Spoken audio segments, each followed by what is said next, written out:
And it came to pass, when Saul was returned from following the Philistines, that it was told him, saying, Behold, David is in the wilderness of Engedi. Then Saul took 3,000 chosen men out of all Israel, and went to seek David and his men upon the rocks of the wild goats. And he came to the sheepcotes by the way, where there was a cave. And Saul went in to cover his feet.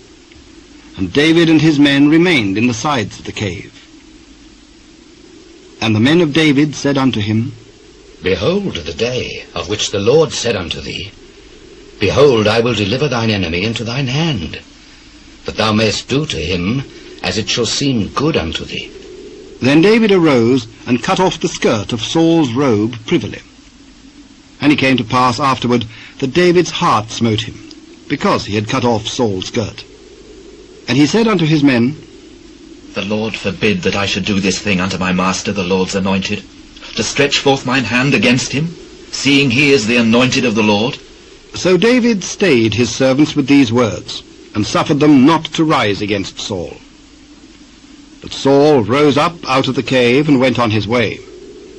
David also arose afterward and went out of the cave and cried after Saul, saying, My lord the king. And when Saul looked behind him, David stooped with his face to the earth and bowed himself. And David said to Saul, Wherefore hearest thou men's words, saying, Behold, David seeketh thy hurt? Behold, this day thine eyes have seen how that the Lord had delivered thee today into mine hand in the cave.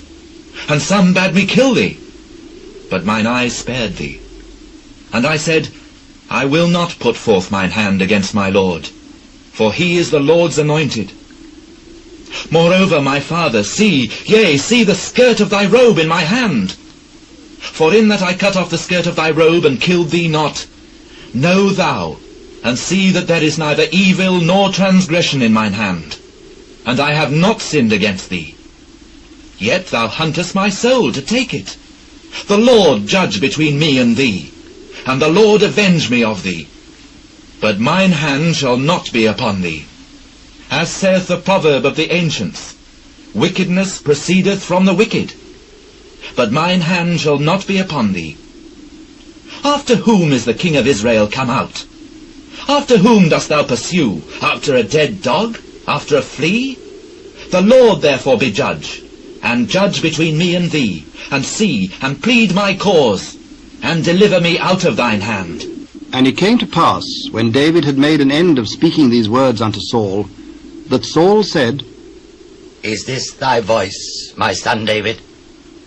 And Saul lifted up his voice and wept.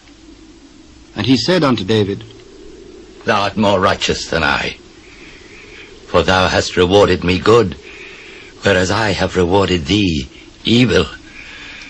And thou hast showed this day how that thou hast dealt well with me, forasmuch as when the Lord had delivered me into thine hand, thou killedst me not.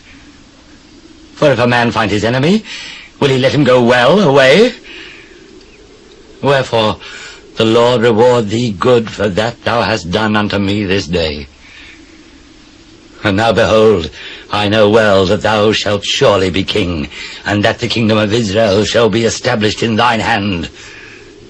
Swear now therefore unto me by the Lord, that thou wilt not cut off my seed after me, and that thou wilt not destroy my name out of my father's house. And David sware unto Saul. And Saul went home. But David and his men gat them up unto the hold,